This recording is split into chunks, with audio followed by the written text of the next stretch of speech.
Welcome to my new playlist. In this playlist, we will discuss the DPT first semester anatomy lectures. We will discuss all DPT subjects. First, we start from anatomy. In this lecture, we will discuss the basic terms and important terminologies that used in the further studies. Anatomy is very important. I explain all this in simple language. Human anatomy क्या होता है? Human anatomy is the science which deals with the structure of the human body. Anatomy जो है हमारे पास वो हमारी human structures की study होती है. If there is human anatomy, animals anatomy तो वो एनिमल्स के स्ट्रक्चर्स की स्टडी होगी, प्लांट्स होगी तो प्लांट्स के स्ट्रक्चर्स की. तो human anatomy it deals with the structure of human body. While physiology, अब मैं यहाँ पे डिफरेंस बता दूँ. Physiology is the functional study of the human body. इसमें हम सिस्टम्स के बारे में, जैसे हमारा रेस्पिरेटरी सिस्टम है, कार्डियोवास्कुलर सिस्टम है, सेंट्रल नर्वस सिस्टम है, जेनिटो यूरिनरी सिस्टम है, गैस्ट्रो इंटेस्टाइनल सिस्टम, वहाँ सिस्टम्स की स्टडी होती है. और यहाँ पर जो है वो structure of the human body we will study. And this playlist is very important for first semester students and also for those students whose basics are not clear. So मैं ये बिल्कुल ईजी उर्दू में आपको बता रही हूँ और very very important for first year students, first year medical students. ठीक है.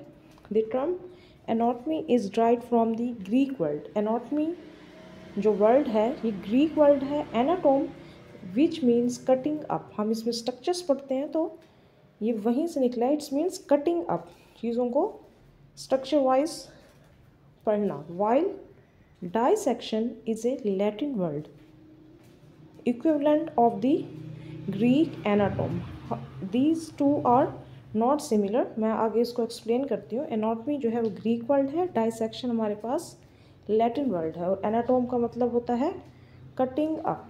However the two words anatomy and dissection are not synonym. ये मतलब सेम तो नहीं है. Dissection is merely a technique. It is a technique. Dissection क्या होता है, जो डाइसेक्शंस लैब वगैरह होती हैं वहाँ पे कैडावर जो है वो डेड बॉडीज़ जिन्हें हम कहते हैं, वहाँ पे जो है वो एक टेक्निक के थ्रू डाइसेक्ट कर रहे होते हैं बॉडी को. Whereas anatomy is the wild field of study. Anatomy क्या है हमारे पास? वाइल्ड फील्ड ऑफ स्टडी है, जिसमें हम क्या पढ़ते हैं? Structures of the human body. इस स्लाइड में आप साथ साथ इसको जो है वो मैं आपको मेमोराइज भी करवा दूँगी. एनाटमी क्या है? Study of structure of the human body. Anatomy क्या है? ग्रीक वर्ड है anatome which means cutting up, while dissection is a technique. Next, साथ साथ अगर आप नोट्स भी बना लेंगे तो ये आपके लिए इजी हो जाएगा. बार बार जो है वो आप नोट्स जब आप रिवाइज करते हैं तो वो आपकी मेमोरी में, लॉन्ग टर्म मेमोरी में रिटेन रहता है. एनाटमी इंक्लूड दो structures that can be seen grossly and microscopically. Grossly क्या होता है? Without the aid of magnification और माइक्रोस्कोप. मीन्स के आप अपनी आई से, नेकेड आई से देख सकते हैं. And it also contain those structures that we can see microscopically with the aid of magnification or microscope. Typically when used by itself, the term anatomy tends to mean gross and macroscopic. Gross means gross and microscopic. Microscopic का मतलब है जो हम अपनी आई से देख सकते हैं, एंड माइक्रोस्कोपिक का मतलब है जो हम माइक्रोस्कोप या किसी की aid of with the help of magnification के थ्रू दे सकते हैं. ठीक है. इसमें दो हैं, माइक्रो जो हम माइक्रोस्कोप से देख सकते हैं, एंड मैक्रो विच जो हम आइज से देख सकते हैं. That is the study of structure that can be see without a using a microscopic study. और माइक्रोस्कोपिक में क्या आता है? It's also called histology. Histology क्या होता है? ये भी एक सब्जेक्ट है. It is the study of cells and tissues. हमारी बॉडी सेल से बनी होती है और सेल्स मिलके टिश्यूज़ बनाते हैं. टिश्यूज़ जो हैं वो ऑर्गन बनाते हैं, और ऑर्गन से जो सारा जो है बहुत सारे ऑर्गन्स एसोसिएटेड इंटरकनेक्टेड फंक्शंस के साथ हमारे पूरे सिस्टम को चला रहे होते हैं। जो सिस्टम को चला रहे होते हैं मैंने आपको बताया वो क्या है, फिजियोलॉजी, जिसमें हम फंक्शंस की स्टडी करते हैं। तो आई थिंक सो ये आपको क्लियर हो गया होगा। बहुत ही इजी है, वेरी सिंपल, वेरी इजी। इसमें हमने पढ़ा इस स्लाइड में माइक्रोस्कोपिक एंड मैक्रोस्कोपिक का difference. How can gross anatomy be study? The term anatomy is राइव फ्रॉम ग्रीक वर्ड, जैसे मैंने पहले बताया, एनाटोम, जिसका मतलब है कटिंग अप या cut. Clearly, therefore the study of anatomy is linked at its root to dissection of cadaver by students. क्योंकि ये एनाटॉमी और डाइसेक्शन जो है दूसरे के साथ लिंक कर रहे हैं। कैडावर्स क्या होते हैं? जो डेड बॉडीज़ होती हैं, जिन पे मेडिकल स्टूडेंट्स जो हैं वो डाइसेक्शन परफॉर्म करते हैं। नेक्स्ट आप साथ साथ करते जाएंगे, साथ साथ इम्पोर्टेंट पॉइंट्स मैं बताती जाऊंगी, उसको आप नोट डाउन करते जाएंगे। हर चीज़ नोट डाउन करना ज़रूरी नहीं होता, just examination point of view से आपने करना है। और साथ में मैं अपनी एक न्यू प्लेलिस्ट में पास्ट पेपर्स का भी बताऊंगी। तो जो रेलिवेंट हाई यील्ड टॉपिक्स हैं उनको बार बार रिवाइज करना, this is the key to success. Anatomy can be studied following either as regional और ए सिस्टेमिक अप्रोच। अब ये दो, पहले हमने माइक्रोस्कोपिक मैक्रोस्कोपिक देखी, एनाटॉमी को स्टडी करने की डिफरेंट अप्रोचेज हैं। अब हमारे पास रीजनल और सिस्टेमिक अप्रोच है। With the regional approach each region of the body is studied separately and all aspect of that region। हर रीजन को सेपरेट पढ़ना और उसके सारे एस्पेक्ट को पढ़ना एट द सेम टाइम। इसका क्या मतलब है? रीजन में हमारे पास क्या आएंगे, जैसे हमारे अपर लिम्ब है, अपर लिम्ब हमारा शोल्डर, एल्बो और रिस्ट, हैंड तक, ये सारा अपर लिम्ब। लोअर लिम्ब में क्या है? हिप, नी एंड एंकल, वो सारा क्या है? लोअर लिम्ब है। तो this is the regional study. Upper limb, lower limb, head and neck, abdomen and pelvis, ये सारे हमारे क्या हैं? रीजनल स्टडी हैं। और सिस्टेमिक के अंदर हम सिस्टम्स, जैसे मैंने आपको बताया, respiratory system, cardiovascular system, genitourinary system, इन सिस्टम्स की स्टडी की अप्रोच भी एनाटॉमी में हो सकती है। विद द रीजनल अप्रोच हम हर रीजन को सेपरेटली पढ़ेंगे और उसके ऑल एस्पेक्ट्स को पढ़ेंगे। फॉर एग्जांपल, इफ़ हमने थोरक्स पढ़ना है, all of its structure are exam. Thorax में क्या आता है? हमारा रिब केज आती है, स्टर्नम आती है। अगर हमने थोरक्स को करना है, उसके सारे स्ट्रक्चर्स को हमने एग्जामिन करना है। उसमें क्या क्या होगा? वास्कुलेचर्स, वेसल्स, जैसे हमारी आर्टरीज, नर्व्स हैं, द नर्व्स, आर्टरीज हैं, वेन्स हैं, ये हमारे ब्लड वेसल्स में आते हैं, कैपिलरीज हैं, the nerves, bones, muscles and all other structures and organs located in the region of the body. जो थोरक्स में हमारे पास जितने भी ऑर्गन होंगे, जितने भी स्ट्रक्चर्स होंगे, नर्व्स होंगी, वेसल्स होंगी, बोन्स, मसल, जॉइंट्स, लिगामेंट, जो भी चीज़ें उस रीजन में प्रेजेंट होंगी, ये थोरैक्स फिर क्या है? उसकी स्टडी है। After studying this the other region of the body, जैसे कि मैंने बताया, abdomen, pelvis, lower limb, upper limb, back, head and neck. तो ये इसी तरीके से रीजनल वाइज स्टडी ऐसे होती है कि जो हमने रीजन लिया, जैसे अपर लिम्ब लिया तो उसमें हम शोल्डर जॉइंट, उसके लिगामेंट्स, टेंडन्स, मसल की रीजन, इंसर्शन, नर्व्स, कौन कौन सी ब्लड वेसल्स जो है वो पास कर रही हैं स्ट्रक्चर्स में से, ठीक है, ये सारी चीज़ें उसके अंदर कवर करनी होती हैं। I think, I hope so I clear this terms, regional anatomy and systemic approach. Next, in contrast in A systemic, अब हम सिस्टेमिक अप्रोच को देखते हैं। Each system of the body is studied and follow through out the entire body. अब systems की कौन सी study हो? For example, a study of cardiovascular system. मैं इसलिए बहुत इजी एक्सप्लेनेशन में कह रही हूँ क्योंकि फर्स्ट ईयर मेडिकल स्टूडेंट्स के लिए है, तो उनके लिए ज़रूरी है कि वो एक एक टर्म का उनको मीनिंग समझ आए। बाकी जो ग्रेजुएट्स वगैरह हैं उन्हें तो इन चीज़ों का पता होता है, ठीक है। फर्स्ट ईयर स्टूडेंट्स के लिए उन्हें पता शायद ना हो कि कार्डियोवैस्कुलर सिस्टम क्या होता है। तो कार्डिक का मतलब होता है, अगर इसमें हम देखें कि कार्डियोवैस्कुलर सिस्टम क्या है, इसमें कार्डिक का मसल होता है heart, and vascular system means vessels. इसमें हमारी वेसल्स कौन सी होती हैं? Arteries, veins and capillaries. Cardiovascular system में हमारे पास क्या आता है? Heart and blood vessels. अब इसमें क्या है, for example a study of cardiovascular system looks at the heart and all the blood vessels in the body. अब सिस्टमिक अप्रोच हमारे पास, उसकी एग्जांपल ये है। अभी आप यही याद रख लें, बाद में जब हम नेक्स्ट जाएंगे तो मज़ीद हम इनको एक्सप्लोर करेंगे। When this is completed the other system might be explain in detail. जिस तरह कार्डियोवास्कुलर सिस्टम में हम इसके सारे एस्पेक्ट्स को पढ़ेंगे, इसी तरह बाकी सिस्टम्स भी हम इसी तरह ही एग्जामिन करेंगे। ठीक है, ये मैंने आपको बहुत अच्छे से बता दिया, regional and systemic approach. Each of these approaches had benefit and deficiencies. ठीक है, हर अप्रोच की अपनी बेनिफिट्स भी हैं, प्रोज एंड कॉन्स हैं। The regional approach work very well if the anatomy course involve cadaveric dissection. अब जो रीजनल अप्रोच है, इसके अंदर जैसे मैंने upper limb, lower limb, thorax, abdomen and pelvis बताया, ये एनाटॉमी में अच्छे से आप जो है इसको अप्रोच कर सकते हैं व्हेन इन्वॉल्विंग कैडावेरिक डाइसेक्शन, जब हम डाइसेक्शन करते हैं, but fall short when it come to understanding the continuity of an entire system throughout the body. ठीक है, तो एनाटॉमी इस वजह से लिंक करती है कैडावेरिक डाइसेक्शन के साथ। Similarly, this systemic approach foster an understanding of the entire system। जैसे मैंने आपको बताया, ये क्या है, सिस्टेमिक अप्रोच जो है वो सिस्टम्स की स्टडी है throughout the body, but it is very difficult to coordinate this directly with the cadaveric dissection. इसके साथ हम कोऑर्डिनेट इसको डायरेक्टली करना मुश्किल है, और टू एक्वायर सफिशिएंट डिटेल्स। ठीक है, तो एनाटॉमी हमारे पास जो है वो डाइसेक्शन से और रीजनल एनाटॉमी अप्रोच के साथ हम इसको ज़्यादा अच्छे से कवर कर सकते हैं। नाउ दिस इज़ अ सब डिवीजन्स कह लें।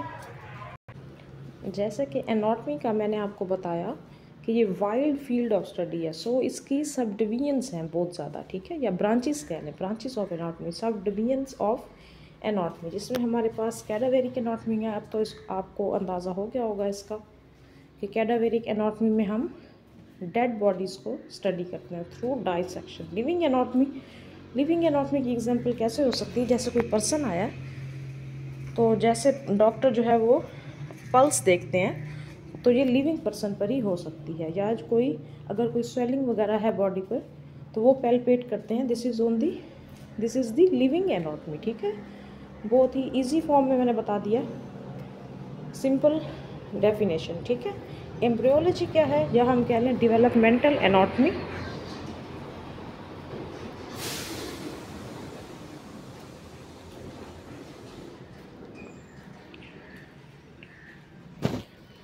एम्ब्रियोलॉजी क्या है हमारे पास, एम्ब्रियोलॉजी और डेवलपमेंटल एनाटॉमी। इसमें हम जैसे डेवलपमेंट होती है एक बेबी की,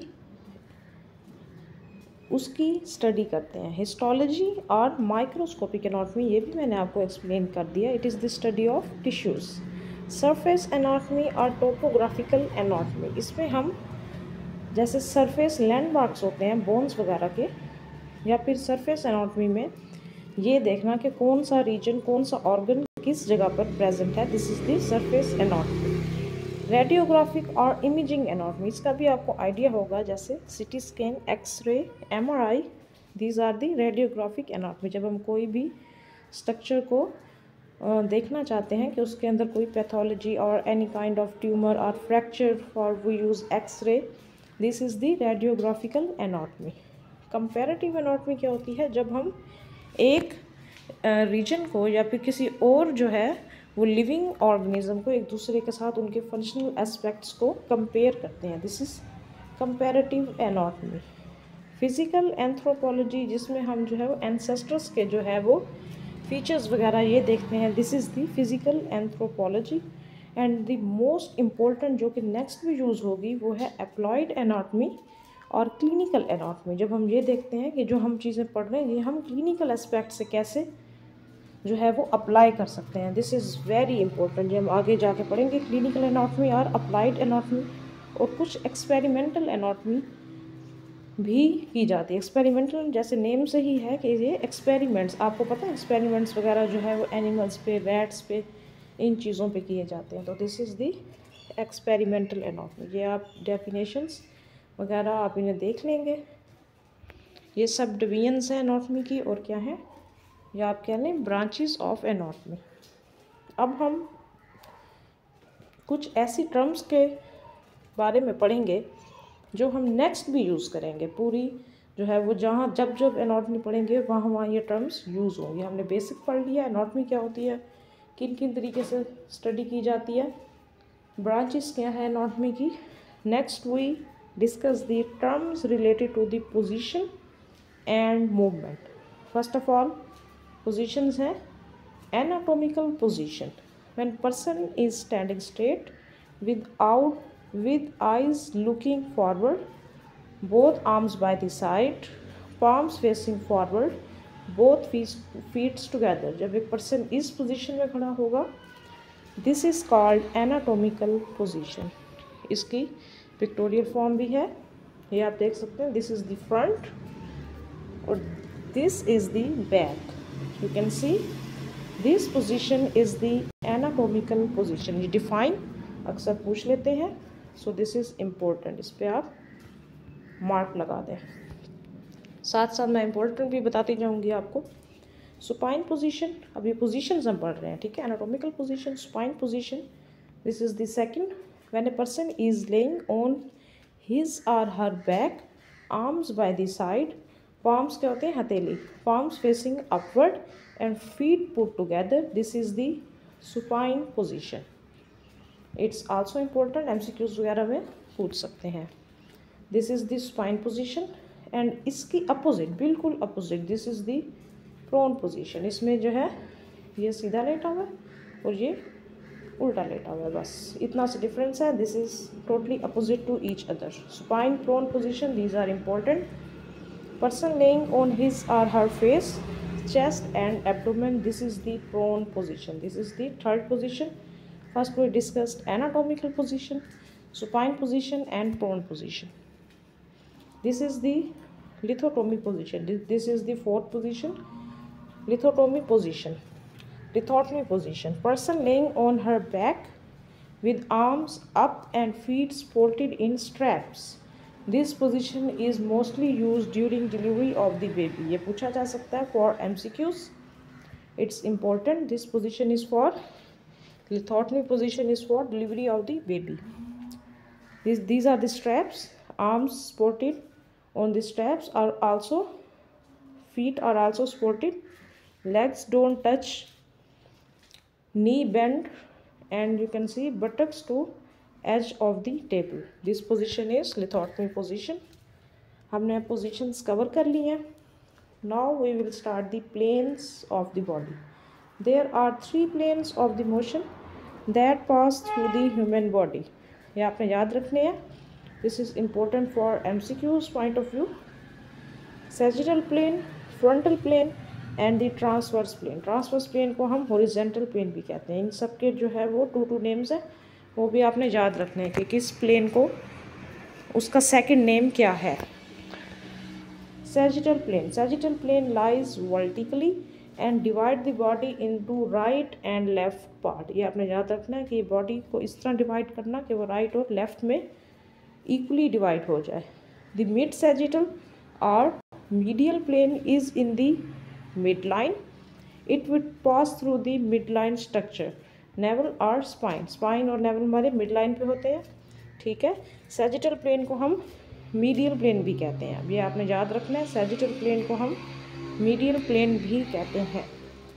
You can see here in the picture, sagittal plane देखें ये डिवाइड हुई हुई है body into right and left half, ठीक है. और sagittal plane फ्रंटल एक्स, अब ये फ्रंटल एक्सिस भी आप देख सकते हैं, frontal horizontal axis. sagittal plane, this is the plane where the body divides, in which the body divides into right and left half. Sagittal plane कह लें या फिर फ्रंटल एक्सिस भी कह सकते हैं इसको. अगर एक्सिस में कहें तो फ्रंटल एक्सिस होगा और प्लेन होगा तो सैजिटल प्लेन होगा. फ्रंटल प्लेन, फ्रंटल को हम कोरोनल प्लेन भी कहते हैं. ये चीज़ आपने याद रखनी है, इम्पोर्टेंट फॉर MCQs. फ्रंटल और कोरोनल प्लेन आल्सो लाई वर्टिकली. वो भी वर्टिकली था सैजिटल, ये भी वर्टिकली है. How ever divides the body into anterior and posterior part. उसमें वो डिवाइड कर रहा था राइट एंड लेफ्ट में सैजिटल प्लेन, और फ्रंटल प्लेन डिवाइड कर रहा है एंटीरियर और एंड पोस्टीरियर। इस तरह डिवाइड करें ऊपर स्कल से कि body anterior and posterior two parts में डिवाइड हो जाए। और एंटीरियर को हम वेंट्रल भी कहते हैं और पोस्टीरियर को हम डॉर्सल भी कहते हैं। एंटीरियर हमारी front side of the body, जब हम एनाटॉमिकल पोजीशन में खड़े होते हैं तो जो जो पार्ट्स हमें फ्रंट पे नज़र आ रहे होते हैं दिस इज़ फ्रंट, एंटीरियर और वेंट्रल पार्ट, और जो जो बैक पे होते हैं वो पोस्टीरियर, डॉर्सल और back of the body. Next you can see the frontal plane. अब ये देखें डिवाइड कैसे हुई हुई है body into the front and the back. और फ्रंटल प्लेन या आप प्लेन याद रख लें या एक्सिस, मैं आपको कहूँगी कि आप प्लेन याद रख लें, एक्सिस ऑटोमेटिकली याद हो जाएंगे। Frontal plane equal to the sagittal axis. Next we have transverse plane. Transverse plane को हम हॉरिजॉन्टल प्लेन भी कहते हैं, इम्पोर्टेंट।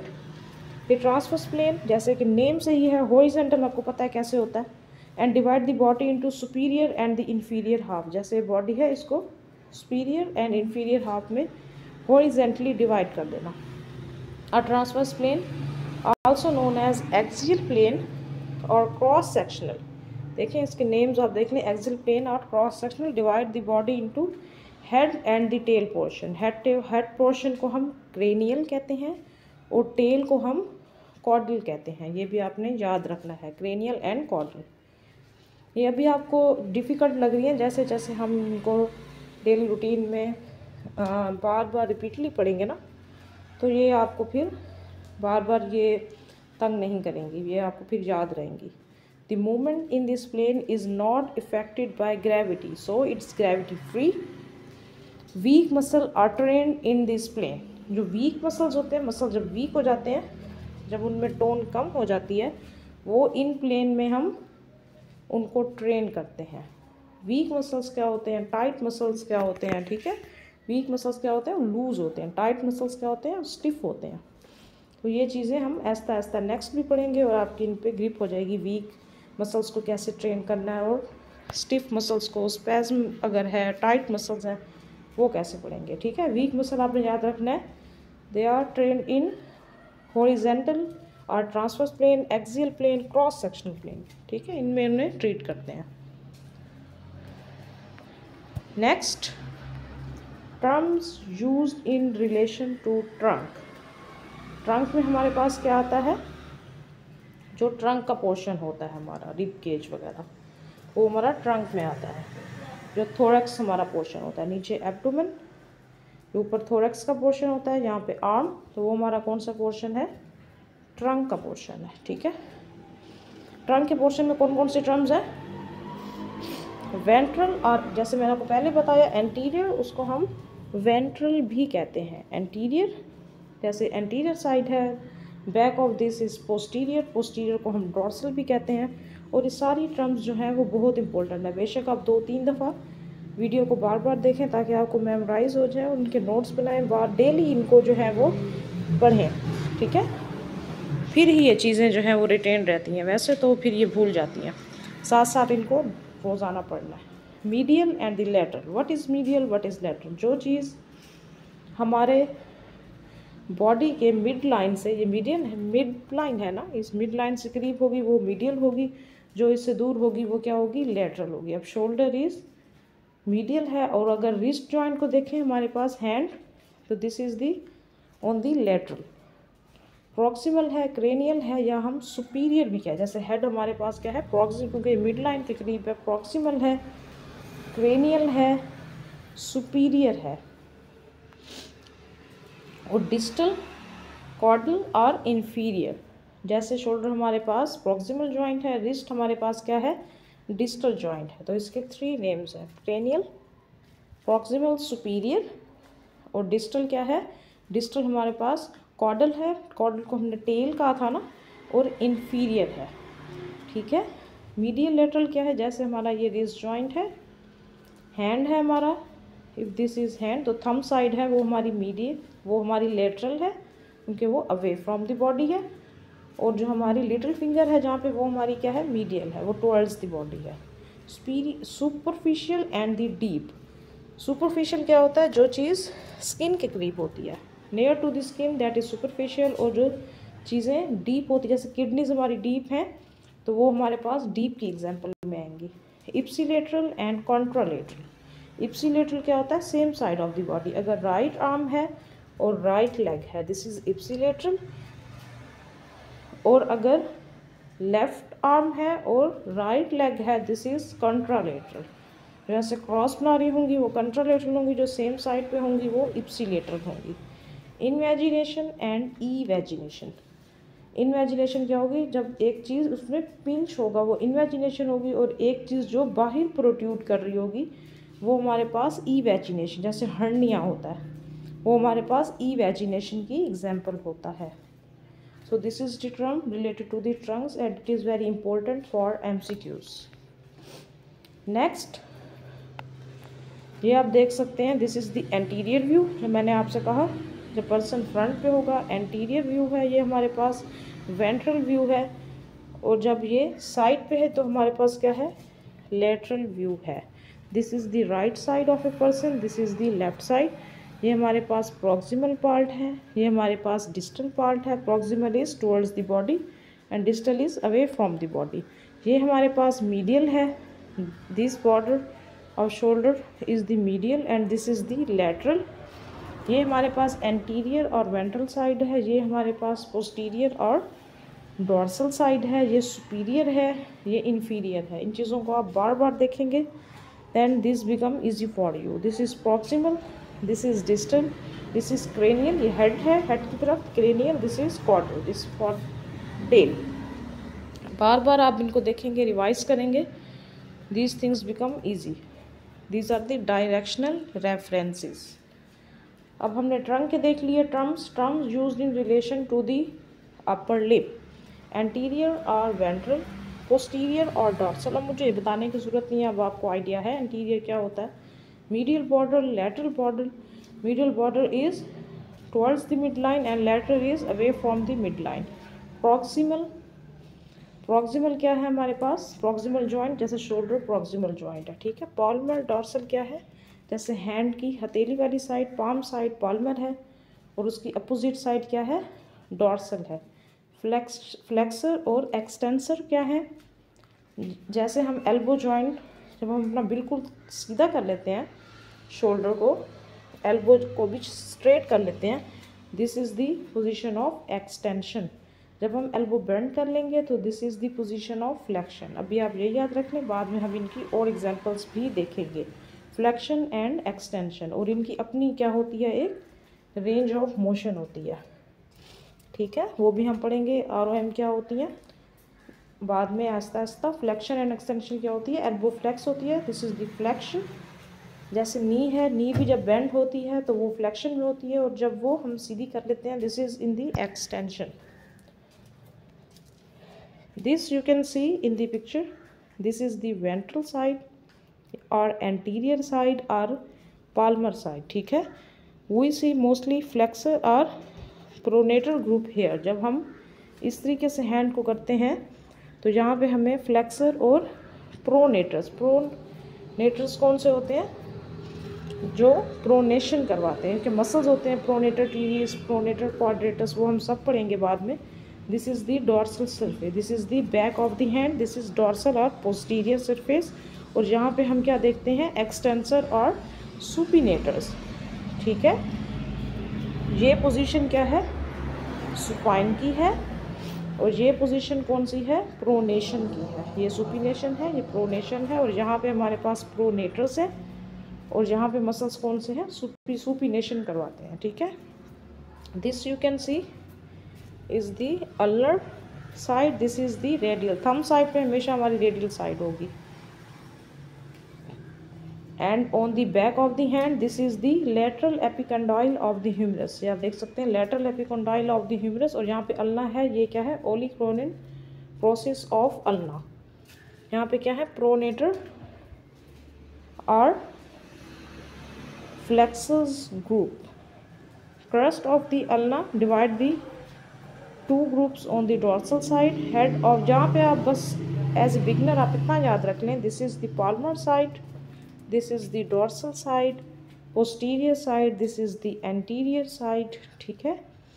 और जो है यहाँ पे क्या है, फ्लेक्सर्स आर प्रोनेटर्स ग्रुप, और यहाँ पे ये क्या है, एक्सटेंसर्स, ये एक्सटेंसर, ये जो back of the hand, back of the forearm, इसमें क्या है, एक्सटेंसर आर सुपिनेटर्स, और ये क्या है, फ्लेक्सर्स आर प्रोनेटर्स। बस इतना ही इसमें याद रख लें। ये टेंडन्स वगैरह, ये हर चीज़, यहाँ पे मीडियल एपिकोंडाइल, यहाँ पे लेटरल एपिकोंडाइल, ये चीज़ें हम बाद में भी डिस्कस कर लेंगे। These are the pronator are flexors, these are the supinators are extensors. बस इतना याद रखें।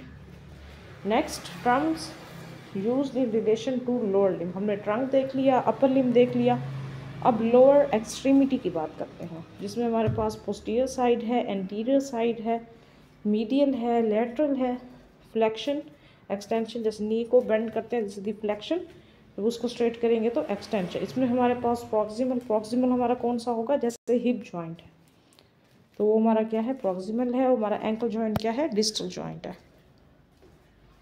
हमने अब पोजीशंस देख ली सारी और टर्म्स देख ली। Now we will discuss the movements, terms related to the body movements. ये 4 मूवमेंट्स इम्पोर्टेंट हैं, ये आपने याद रखनी है for MCQs point of view, और शॉर्ट क्वेश्चंस में भी पूछ लेते हैं। Gliding movement, angular movement, rotatory movement भी कह सकते हैं, रोटेशन भी कह सकते हैं, and the special movement. Gliding, angular, rotatory and special movements. Terms related to movements, अब इसमें हम क्या पढ़ेंगे, terms related to movements in upper limb. ये ग्लाइडिंग मूवमेंट्स क्या हैं, दिस स्लाइडिंग मूवमेंट्स भी कहते हैं इनको। एंगुलर मूवमेंट्स में हमारे पास फ्लेक्शन, एक्सटेंशन आती है, रोटेशन जिसमें हमारे पास ट्रंक की मोस्टली रोटेशन आती है, ये हम नेक्स्ट देखेंगे, ठीक है। अभी हम देख रहे हैं term related to movement in upper limb. Upper limb में अगर हम बात करें तो मूवमेंट्स रिलेटेड टर्म्स कौन कौन सी हैं, फ्लेक्शन है हमारे पास, एक्सटेंशन है। अब ये नई टर्म्स आ गई हैं, एबडक्शन। एबडक्शन क्या होती है, जब हम आर्म को अवे फ्रॉम द बॉडी लेके जाते हैं, दिस इज़ द एबडक्शन। जब हम टुवर्ड्स द बॉडी लेके आते हैं, दिस इज़ एडक्शन। तो ये जो मूवमेंट्स हैं, दो मूवमेंट्स एक दूसरे के अपोजिट एक्सप्लेन की जाती हैं। सर्कमडक्शन क्या होती है, जैसे एक बॉलर जब बॉलिंग करवाता है तो वो अपने आप को फुल आर्क में लेके जाता है, फुल उसकी मूवमेंट करवाता है 360 डिग्री, तो this is circumduction. Medial rotation क्या होती है, आर्म को बेंड करके जब हम टुवर्ड्स द बॉडी लेके आते हैं, this is the medial rotation. जब हम एल्बो की ऐसे बेंडिंग के साथ लेटरल की तरफ अवे फ्रॉम द बॉडी करते हैं, तो this is lateral rotation. Supination and pronation वो मैंने आपको 4 आर्म में दिखाया। हैंड जब जो है वो पाम साइड ऊपर की तरफ होती है, ऑन दी स्काई, ऐसे supination on the sky, this is supination. When there is dorsal surface, जब हैंड जो है वो उल्टी साइड पे आपने नीचे किया होता है, दिस इज प्रोनेशन, ठीक है। ये मैंने आपको पीछे बताया इधर प्रोनेशन सुपिनेशन का। This is the supination, this is pronation. Supination पे हमारे पास क्या है, फ्लेक्सर और प्रोनेटर्स, और प्रोनेशन पे क्या है, एक्सटेंशन, एक्सटेंसर्स और सुपिनेटर्स। बस इतना आपने याद रखना है इसमें। Next we will discuss adduction and abduction of the finger. जैसे शोल्डर पे मैंने बताया, फिंगर्स पे भी अगर हम फिंगर्स को एक दूसरे से अवे लेके जाएंगे तो वो एबडक्शन, देन हम उनको करीब लेके आएंगे तो एडक्शन। अपोजिशन ऑफ थंब क्या होती है हमारे पास, जब हम थंब को हर फिंगर पर टच करते हैं, this is the opposition of thumb. And circumduction of thumb क्या होती है, और जो भी फिंगर्स हैं सब किसी भी फिंगर पे सर्कमडक्शन नहीं होती, थंब पे हम बिल्कुल 360 डिग्री को उसको हम रोटेशन या सर्कमडक्शन मूवमेंट, उनको सर्कुलर मूवमेंट करवा सकते हैं, this is the circumduction of thumb. अब ये टर्म्स हैं related to movement in upper limb, ये आपको क्लियर हो गई होंगी, और साथ साथ आप इनको नोट डाउन भी करते जाएं। लेटरल एंड मीडियल रोटेशन दोबारा देख लेते हैं। लेटरल रोटेशन देखें, ये है lateral rotation. Normal lateral rotation जो है वो 80 to 90 डिग्री होती है, ठीक है। This is the lateral rotation. ये फ्रॉम द न्यूट्रल, यहाँ से मिड लाइन से न्यूट्रल साइड से यहाँ तक 80 to 90 डिग्री, और this is the medial rotation, ये न्यूट्रल से यहाँ तक है, ये मीडियल रोटेशन है और ये कितनी है 90। आपको ज़्यादा इसके ऊपर परेशान होने की ज़रूरत नहीं है, 80 to 90 ही हैं दोनों, medial and lateral rotation. Next we have term related to movement in lower limb. हमने अपर लिम्ब देख लिया, अब क्या है lower limb. Flexion of thigh, thigh क्या है बड़ी, जहाँ पे हमारी फीमर प्रेजेंट होती है, फीमर को हम थाई बोन भी कहते हैं और this region is thigh region. Flexion of thigh, extension of thigh, ठीक है। अगर हम अपनी लेग को बिल्कुल स्ट्रेट आगे की तरफ लेके जाएंगे दिस इज फ्लेक्शन, जब हम बिल्कुल स्ट्रेट खड़े होंगे तो हमारी वो किस में होती है एक्सटेंशन। बिल्कुल जब हम अपनी लेग को पीछे लेके जाएंगे वो इसमें होगी एक्सटेंशन में। और इनकी अपनी रेंजेस होती हैं, जैसे हमने पीछे मीडियल और लैटरल की पढ़ी, वो भी हम आगे पढ़ेंगे कौन कौन सी रेंजेस होती हैं।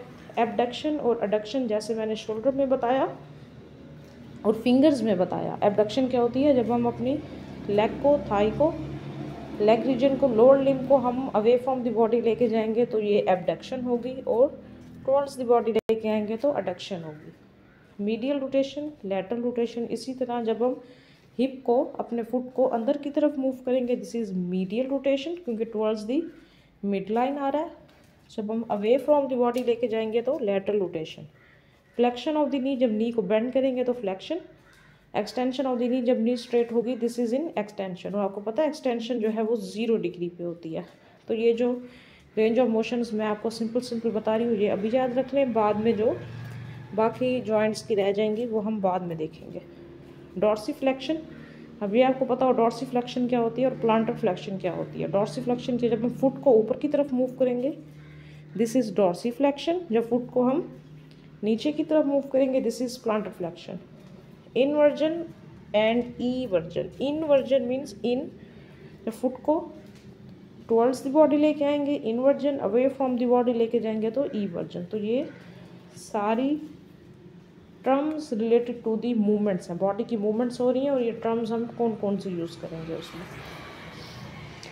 अब इसी तरीके से हर रीजन जो कि मैंने आपको बताया था उसकी अपनी हैं टर्म्स जो उनकी मूवमेंट्स में हम यूज़ करते हैं। अब नेक को जब हम आगे की तरफ लेके जाएंगे this is in the flexion, जब हम नेक को पीछे की तरफ लेके जाएंगे तो जो क्या होगी एक्सटेंशन। सब में ऐसे ही है, जिस चीज़ को हम आगे की तरफ लेके जाते हैं वो फ्लेक्शन और जो पीछे की तरफ लेके जाएंगे वो एक्सटेंशन।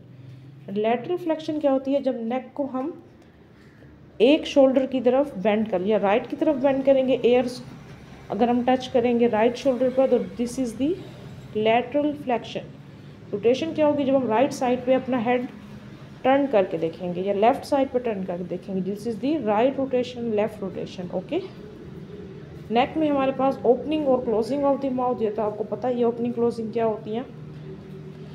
एंड नेक्स्ट हमारे पास है प्रोट्रैक्शन एंड रीट्रैक्शन। प्रोट्रैक्शन क्या होती है, जब हम आगे की तरफ लेके आते हैं दिस स्ट्रक्चर, जैसे माउथ जैसे हम आगे की तरफ लेके आते हैं अपने लोअर जॉ को दिस इज प्रोट्रैक्शन। जब हम उसको पीछे की तरफ लेके जाते हैं तो नेक मसल ही कंट्रैक्ट कर रहे होते हैं ना। अब देख कंट्रैक्ट क्या करते हैं, वही वर्क कर रहे होते हैं। तो this is the protraction and retraction movements. This हमने पढ़ लिया अपर लिम्ब की, लोअर लिम्ब की, ठीक है। नेक की देख ली हमने। नेक्स्ट हम देखते हैं terms related to the movement in the flexion, in the terms related to the movements in the trunk. Trunk में हम जो जो मूवमेंट्स करेंगे हम उनके लिए कौन कौन सी टर्म्स यूज़ करते हैं। तो ये सारी चीज़ें जो टर्म्स हैं ये इंपॉर्टेंट हैं MCQs के लिए। फ्लेक्शन, जब हम नीचे की तरफ बेंड होते हैं जैसे नमाज में दिस इज़ दी फ्लेक्शन। अगर हम अपनी बैकबोन को, स्पाइन को पीछे की तरफ लेके जाएंगे दिस इज़ एक्सटेंशन।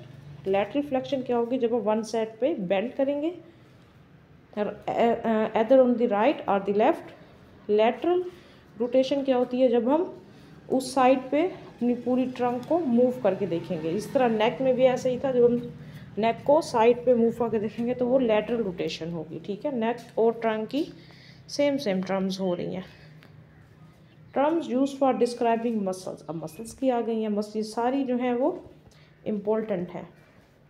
मसल्स में हमारे पास ओरिजिन होती है, उसका इंसर्शन होता है। मसल्स जहाँ से आ रहा होता है वो उसकी ओरिजिन होती है, और फिर वो जहाँ पे आके अटैच हो रहा होता है वो उसकी इंसर्शन होती है। अब फॉर एग्जांपल मसल यहाँ से आ रहा है, this is the origin. Origin जो है वो मसल का फिक्स होता है मोस्टली जब हम मूवमेंट कर रहे होते हैं, और इंसर्शन पॉइंट ऑफ व्यू पे मूवमेंट हो रही होती है। This is the origin, this is the insertion. Origin और इंसर्शंस जो हैं वो हमारे टेंडन्स से बने होते हैं। अब टेंडन्स क्या होते हैं, ये भी आगे टर्म आ रही है। बेली क्या होता है, this is the portion fleshy part, this is the belly of a muscle जहाँ पे बल्क है। एंड द टेंडन, टेंडन क्या होते हैं हमारे पास, फाइब्रस कॉर्ड होते हैं, fibrous cord of connective tissue. अब ये एपोन्यूरोसिस की एक टर्म है जहाँ पे टेंडन्स फ्लैट हुए होते हैं बिल्कुल ऐसे पैरेलल, इसको हम एपोन्यूरोसिस, हम एपोन्यूरोसिस भी पढ़ेंगे। पाल्मर एपोन्यूरोसिस, पाल्म मीन जैसे मैंने आपको बताया हथेली, पाल्मर एपोन्यूरोसिस है हमारे पास, प्लांटर एपोन्यूरोसिस है, तो हम एपोन्यूरोसिस भी पढ़ेंगे। एंड ये टर्म है रैफ। रैफ क्या होती है, इंटरडिजिटेशंस ऑफ फाइबर्स। ये टर्म्स भी हम नेक्स्ट मोस्ट डिटेल में पढ़ेंगे, मोर डिटेल में पढ़ेंगे। अभी जो है वो इनको समझना कि ये टर्म्स हैं क्या, इतना ही इनफ है। Origin, this is the origin, insertion, belly, tendon क्या होते हैं, fibrous cord, and aponeurosis is the flatten tendons, और ये क्या होते हैं, रैफ। टेंडन्स हमारे पास जो हैं वो वाइटिश होते हैं, ठीक है। इनके अंदर वेसल्स वगैरह ब्लड सप्लाई कम होती है, ठीक है, मसल्स में हमारे पास ज़्यादा होती है, सो ये वाइटिश होते हैं।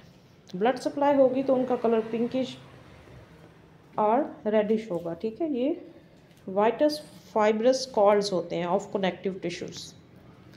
अब हम देखते हैं term use for describing vessels.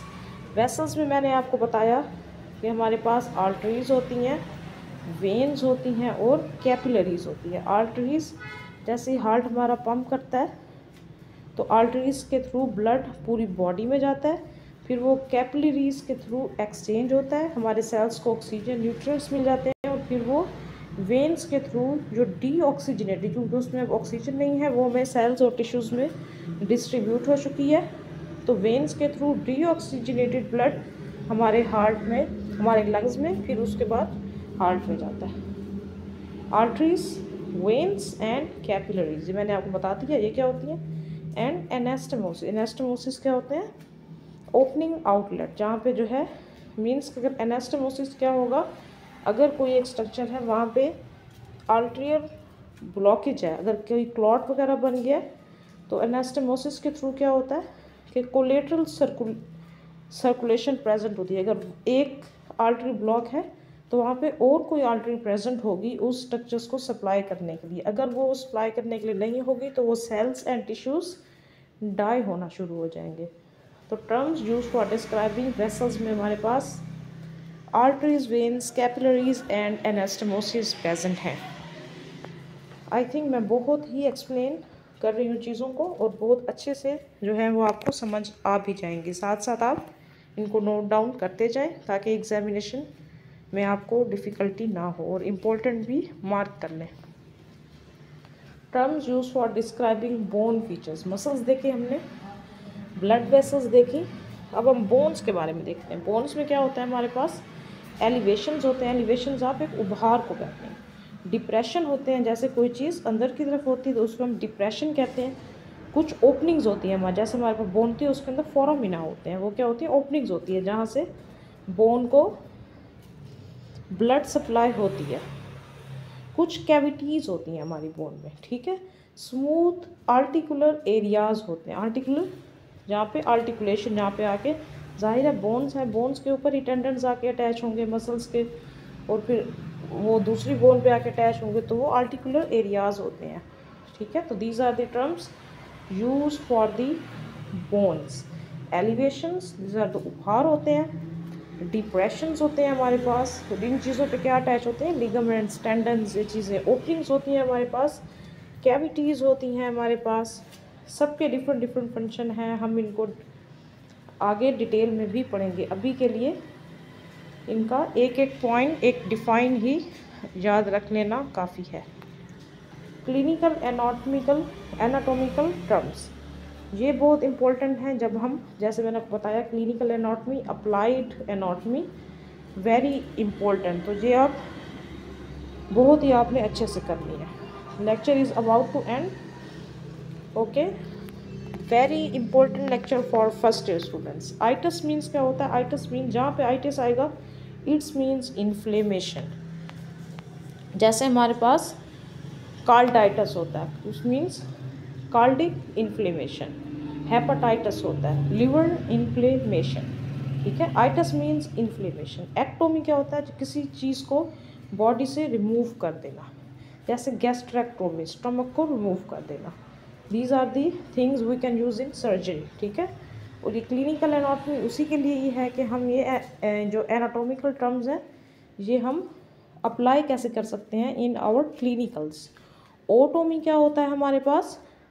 किसी भी स्ट्रक्चर को जो है वो ओपन करना और उसको बाद में क्लोज कर देना। ठीक है, दिस इज़ दी ओटोमी। ऑस्टोमी हमारे पास क्या होता है? किसी भी स्ट्रक्चर को ओपन करना और उसको ओपन ही रहने देना, मीन्स कि उसके दोनों एंड्स ओपन रहे। This is the ostomy. ओमा क्या होता है हमारे पास? ओमा मीन्स ट्यूमर, जैसे carcinoma, this is the tumour.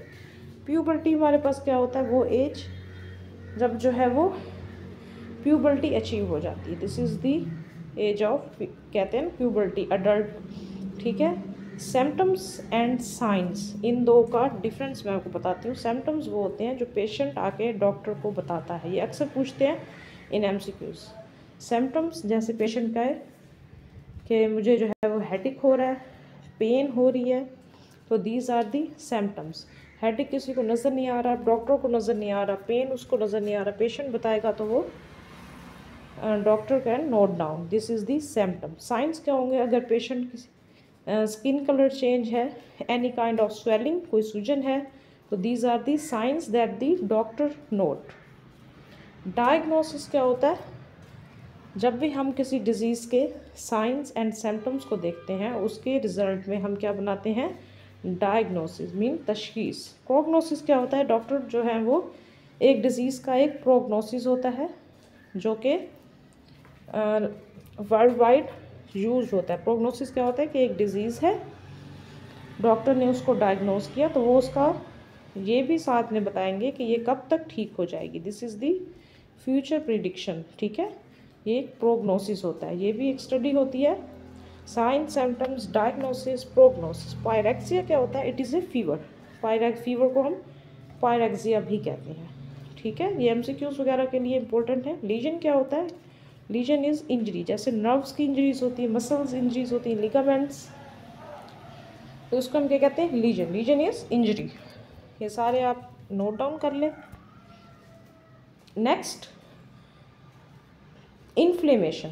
Inflammation क्या होती है हमारे पास? व्हेन कोई भी स्ट्रक्चर, जब जैसे कोई फ्रैक्चर हुआ है तो उसमें हमारे पास वो एरिया जो है वो वार्म होगा, पेन होगी, उसमें स्वेलिंग होगी, ठीक है, टेंडरनेस होगी, इडीमा होगा। This is the science of inflammation. Oedema क्या होता है? When the fluid come out, और हम कह लें जब फ्लूइड जो है वो एक्स्ट्रा सेलुलर स्पेसिस में सेल्स के बाहर आ जाता है और वहाँ पर स्वेलिंग हो जाती है, दिस इज़ इडीमा। इडीमा जो है वो फ्रैक्चर की वजह से, किसी इन्फेक्शन की वजह से, या कोई जैसे पैरासाइटिक इन्फेक्शंस होते हैं उनकी वजह से इडीमा हो सकता है। ब्रेन इडीमा भी होता है, ये हम इडीमा वगैरह हम बहुत वास्ट टर्म है, ये हम बाद में भी पढ़ेंगे। इडीमा क्या होता है? In simple it is swelling. Haemorrhage क्या होता है हमारे पास? जब कोई आर्टरी, जैसे कोई ब्लॉकेज है आर्टरी में और किसी का ब्लड प्रेशर हाई है और जब आर्टरी वो रप्चर कर जाती है तो जिसको हम क्या कहते हैं? हेमरेज। अल्सर क्या होता है हमारे पास?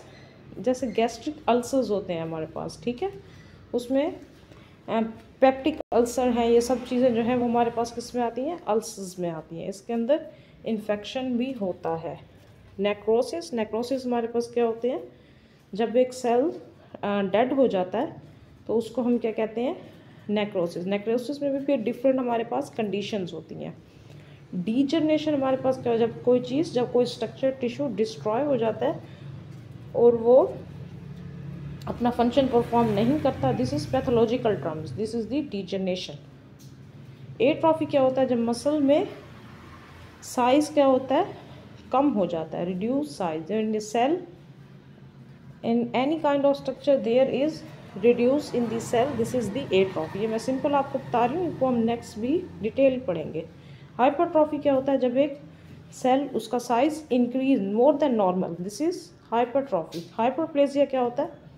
जब एक सेल नंबर में इंक्रीज हो जाते हैं, जैसे ओबीस पर्सन होते हैं तो मोस्टली उनमें क्या होता है? हाइपरप्लेजिया, सेल्स जो हैं मोर देन नॉर्मल हो जाते हैं इन दी एब्डोमेन, ठीक है।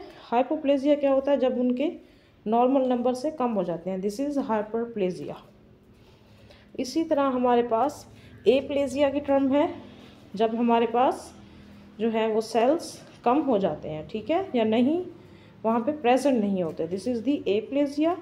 सिंड्रोम हमारे पास क्या होता है? Syndrome is a group of symptoms, symptoms मैंने आपको बताया जो पेशेंट बताता है, group of symptoms constantly occurring together, या हम कह लें एसोसिएटेड सिम्टम्स, जब बहुत सारे सिम्टम्स टुगेदर हो जाते हैं। पैरालिसिस, पैरालिसिस के टर्म हम यूज़ करेंगे। पैरालिसिस क्या होता है? एनी काइंड ऑफ वीकनेस, या जैसे फॉलिज हो जाता है स्ट्रोक के पेशेंट्स में, तो उसमें क्या होता है? पैरालिसिस, उनकी लिम्स की अपर लिम, जैसा आपको पता है, मैंने आपको बताया अपर लिम लोअर लिम, उनकी पैरालिसिस हो जाती है। थेरेपी क्या हो? थेरेपी इज ए ट्रीटमेंट, जैसे फिजियोथेरापिस्ट, हम जो है इसलिए treatment technique. I now completed this lecture. This is a very important lecture and very huge lecture in which I discussed all the basic terms, overview of the anatomy. I discussed the what is anatomy, dissection, branches of anatomy. हमने positions पढ़ी, movements पढ़ी, terms जो हम related to movements and positions use करते हैं ये पढ़ी। ये आप बार बार देखें, इनके नोट्स बना लें, concise notes, short notes, और उनको बार बार रिवाइज करें। And this is the end of my lecture. I definitely sure that you enjoy this video. If you have any question, you can ask in the comment. Thank you.